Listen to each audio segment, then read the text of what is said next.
YUNZII sent me their new B75 for me to judge and burn if burning is necessary. For a price this low, you get lubed switches, an aluminum knob, premium, thocky, creamy sound out of its box. But as usual, I'll tell you the cons and specifications for you to watch out for, even if this is a sponsored video. So out of the box, you get this sexy looking piece. Look at that knob. On top of that, this keyboard has no branding anywhere. Aesthetically, there's nothing I would change on this keyboard. The knob is aluminum and looks very pleasing to the eyes given its slight, shiny, powdery texture. Twisting the knob feels so good with little wobbling. It has slight silent bumps similar to a brown switch. Underneath, you get kick-up feet, which I have an issue with as rubber will eventually peel off. But this seems to be the standard for budget keyboards since the beginning of time. At the top, you get it switch for whatever device you're using this on, so all good there. And as for case pings, there's no vibration on this thing, which I expected. Listen here.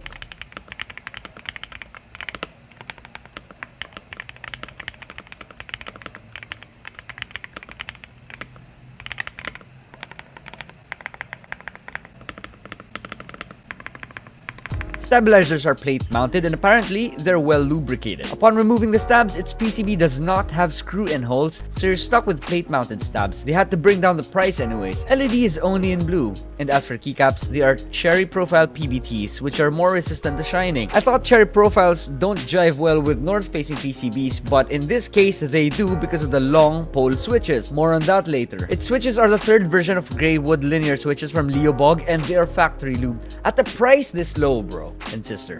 These are 3-pin switches with a polyoxymethylene or POM stem. This type of plastic, by the way, is said to be the best material for switches because it's the kind of plastic that produces the least amount of friction versus polycarbonate and nylon. Talino ka, diba? Plus, it's very important to note that these are long pole switches, which helps with keycap profile compatibility. So for beginners, please do your research, as if I try to explain it here, it's gonna take a huge chunk of your time. Tearing this down is very simple but requires a lot of your patience. A teardown video will soon be available on my channel, so you have a guide on how that's done. Anyways, let's take a look at its plate, PCB, and case fittings. First off, the polycarbonate plate has flex cuts, which allows for more give when bottoming out, and also absorbs shock for a more thocky sound. Secondly, the PCB is a universal hot swap board wrapped in insulation film all over. Thirdly, for its layers of case fittings, not including the insulation films, you have foam in between the plate and PCB. Next, you have the switch pad, and then underneath the PCB, you get another set of foam. Then underneath, you get a custom cut silicone padding. Let's move over to the software. As for the software, it has everything you need. What I would add here is the ability to keybind mouse buttons into your keyboard itself for a more versatile kind of macro. On YUNZII's website, this is selling for $65. Do I think it's worth your money? Yes. If you split this keyboard into its different parts and check their prices online, it would exceed $65. So basically, you have a pre-built keyboard here that you don't need to modify anymore. As I said a while back, I'll be posting a teardown video probably in the weekend. For now, if you have any questions, comment it down below and I'll do my best to answer. This is Biboyharanero. Links will be in the description. Subscribe.